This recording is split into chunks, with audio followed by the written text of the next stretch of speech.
un message que je globalise.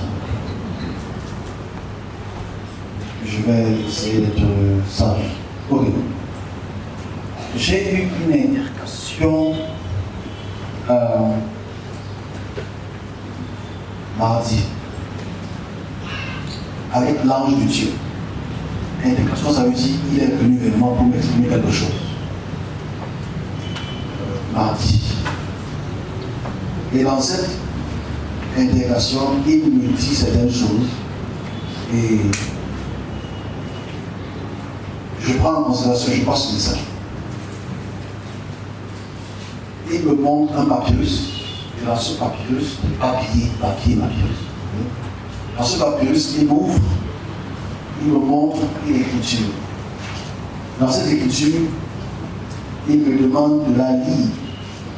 Elle dit, je passe le message. Roi du Maroc, si tu ne prends pas soin de régler les problèmes à ta frontière, ainsi tu auras des champs et des forêts dévastés par le feu. Et si tu continues dans cette logique, voici ceux qui vont te remplacer dans ton royaume. C'est le message. Je me répéterai parce que je pense que c'est clair. Donc, le message est tout simple. Ça parle du Maroc. Ça parle du roi du Maroc. Et sa politique, sa géopolitique, sa politique des frontières. Il y a des problèmes à la frontière avec d'autres pays.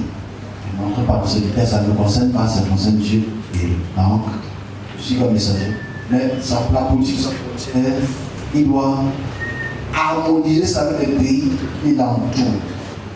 Sinon, il aura des feux de forêt qui vont apporter beaucoup de troubles, beaucoup de déplacés, des feux de forêt, les bâtiments d'hommes. C'est pas notre problème. Donc Dieu ne veut pas tuer l'homme, mais il y aura des feux de forêt. Je passe au Maroc en tant que messager. J'ai envoyé ça à l'ambassade du Maroc. Et les deux personnes qui vont, s'ils ne changent pas d'avis sur la politique des frontières, qui vont prendre le pouvoir, ces deux jeunes hommes et femmes de nature différente. Ils sont des blancs, le modernisé. Je ne vais pas plus loin que ça parce que je m'arrête le message ici. Alors, c'est clair qu'ici, il faudrait à travers ces messages comprendre la manifestation de l'amour de Dieu. C'est-à-dire, comment est-ce qu'à travers ça, on peut voir que Dieu aime le Maroc? Le Maroc n'est pas chrétien. On se comprend? Parce qu'il faut qu'on comprenne que Dieu n'est pas dans l'amour d'un pays. Dieu est dans l'amour de tout ce qu'il a créé. C'est ça qui montre que Dieu parle à un homme. Parce qu'il n'est pas seulement pour Israël, il est pour tout le monde, pour que le monde vive en harmonie. C'est ça que là, le message, parce que quand tu prends la paix de Dieu, c'est un texte, ce n'est pas dans l'harmonie pour que le monde aille en paix.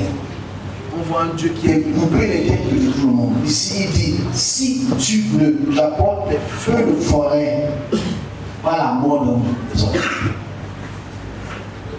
Parce que Dieu veut absolument qu'il y ait une pacification entre les frontières du Maroc et l'Iran. Parce que Dieu pardonne. Voilà comment Dieu se manifeste dans son amour. Dieu te prévient des choses qui arriveront. Ça montre qu'il prend soin de toi. Si Dieu c'était le Dieu seulement des chrétiens, c'est qu'il ne parlerait pas des pays arabes. On se comprend?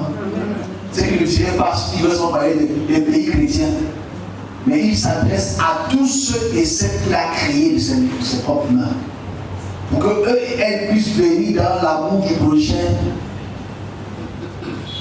On ne voit pas. Donc Dieu ici ne dit pas faites des sacrifices pour qu'il n'y ait pas de feu de forêt.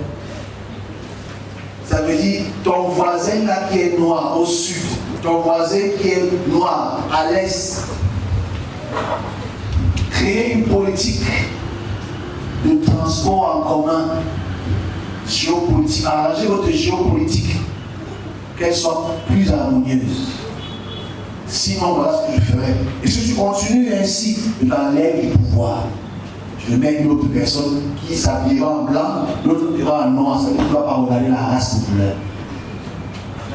J'ai passé un message. Je veux qu'on comprenne que Dieu n'est pas pour le chrétien ou l'islam, il est là pour sa créature. Ça qui pense à ce qu'il a créé, à ce qu'il aime. C'est important de faire la distinction entre les idéologies et la réalité de Dieu. Moi j'ai plus ce message, c'est un message qui va dans le sens de la continuité, de l'amour, de l'expression que Dieu pense à sa créature, pense aux hommes qu'il a créés et veut leur bien. On va se comprendre la semaine prochaine quand on va expliquer ça. Je continue le message qui va dans le même sens des chutes des royaumes. Il y a aussi une tristesse qui risque d'arriver le 9 septembre au Japon. Qui risque. En tout cas, ça arrivera le 9 septembre. Ce n'est pas ce 9 septembre, c'est un 9 septembre auquel il y aura une chute du royaume du Japon. Ça veut dire que le Japon n'aura plus d'héritier ou d'héritière. Toujours pour les mêmes raisons, pour que les hommes puissent vivre dans une certaine forme d'harmonie, pas une forme de légage. Je ne parlerai pas moi j'ai pris les deux messages, je vais harmoniser ça. Alors, je conclue ici avec une vision que je veux rectifier avant qu'elle arrive dans le temps. Je vais rectifier cette vision. La vision est claire, mais je vais la rectifier pour qu'on comprenne mieux. Ça concerne les États-Unis d'Amérique. Je donne juste un message et je m'arrête, je vais parler plus de ça. C'est-à-dire, dans un instant et un jour précis,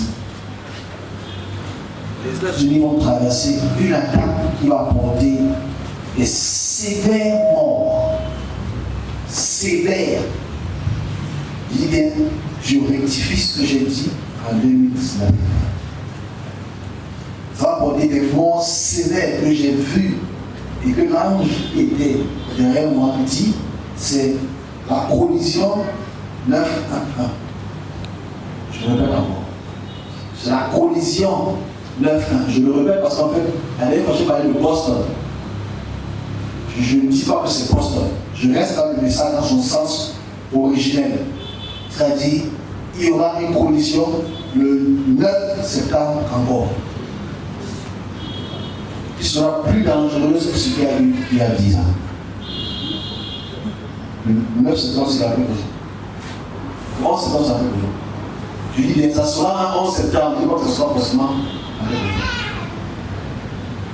Donc je répète cela parce qu'il y a eu des milliers de morts. Je le répète. Alors, c'est des plans qui sont l'instrument de certains pays de Moyen-Orient. Je m'arrête là, je parle plus que ce que je dois dire, je parle plus. Je m'arrête là. Non, Jésus. Ok.